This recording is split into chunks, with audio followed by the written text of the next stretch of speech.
ตอนแรกวันที่ 16 พฤษภาคม 2024 นี้ที่ห้องรับแขกศูนย์กลางเศร้าหนุ่มประชาชนปฏิวัติลาวได้มีพิธีมอบรับดอกไฟโซลาร์เซลล์จำนวน 4 สุดสำหรับเครื่องที่มามอบครั้งนี้แม่นทางคณะเศร้าหนุ่มกระทรวงพลังงานและบ่อแห่ซึ่งนำโดยสหายจันทเรศวรวุฒิ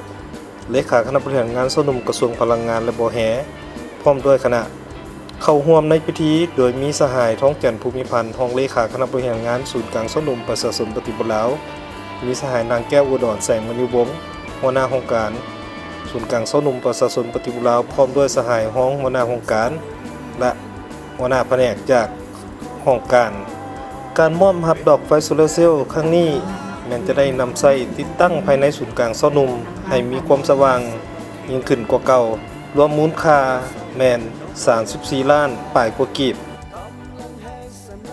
คณะเศร้าหนุ่มแขวงหลวงน้ำท้าเขาเยี่ยมกำนับการนำศูนย์กลางเศร้าหนุ่มประชาชนปฏิบัติลาว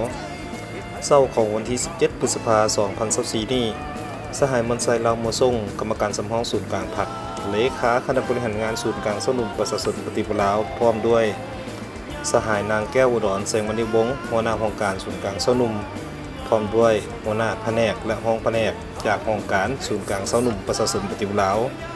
ได้ต้อนรับการเข้าเยี่ยมคำนับจากคณะเศร้าหนุ่มแขวงหลวงน้ำพาจำนวน 10 สหายซึ่งนำโดยสหายนางปานีจิตดาราเลขาคณะบริหารงานเศร้าหนุ่มแขวงหลวงน้ำพาพร้อมด้วยคณะจุดประสงค์ก็เพื่อเป็นการมาพบปะเยี่ยมยาม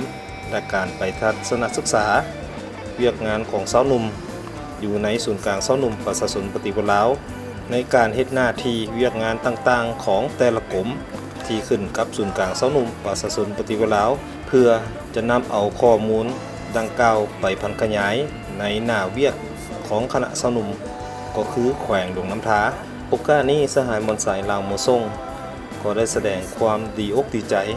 และแสดงความยินดีต้อนรับทางคณะเศร้าหนุ่มจากแขวงหลวงน้ำท้าที่ได้มาเยี่ยมยามศูนย์กลางเศร้าหนุ่ม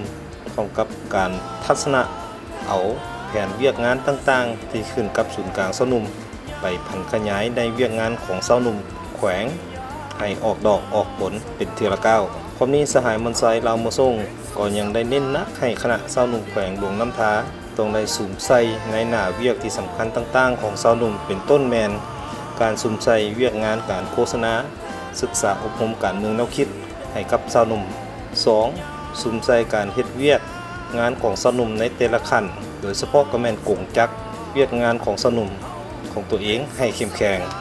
3. สุ่มใส่หน้าเวียกงานของเศร้าหนุ่มต่างๆที่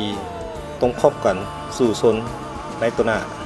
4. ด้านเวียกงานเฉพาะต่างๆเป็นต้นแม่นขบวนการที่ติดพันกับวันที่สำคัญต่างๆของศาสตร์